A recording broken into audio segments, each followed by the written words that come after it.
So in this video, we're going to now configure the look of our website by adding categories and so on, as well as courses. So for the categories, let's just click on this one and let's add a new category. So for the category title, let's call this, for example, as first year subjects. For the parent, let's make it to none and let's just choose a simple icon. Now, if you have a course thumbnail, you just could simply click on browse and choose the logo that you want for your course thumbnail, right? And simply click on submit. So over here, you now have your categories, which we could add courses later on. So that's it. Now let me first log out, and I want to log in now as a student or as an instructor. So let's sign up.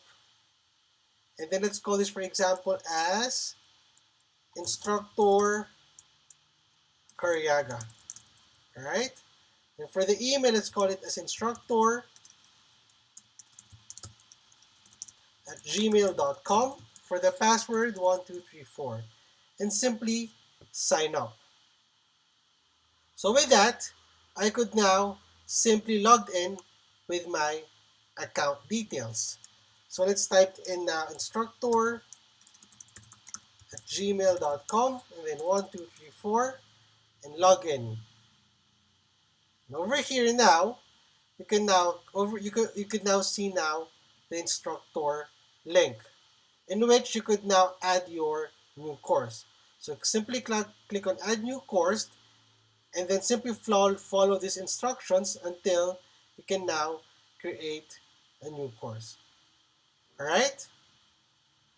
On the other hand, you could as well log in as a student.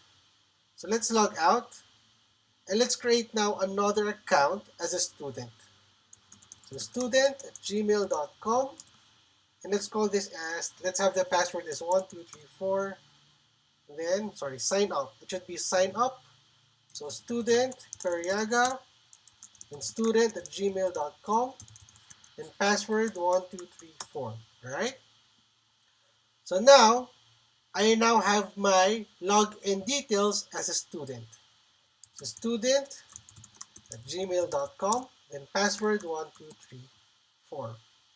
So from here, I could now enroll in the courses which my website or which my instructor created.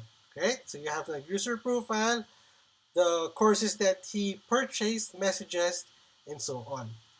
So let's go back to our admin account. So let's log out.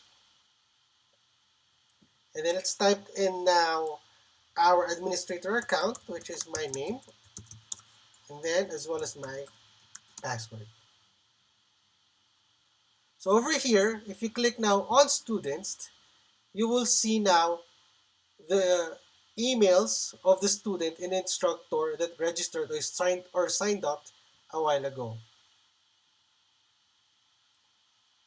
The same thing, if you created a course, you could see them now under enrollment, the enroll history.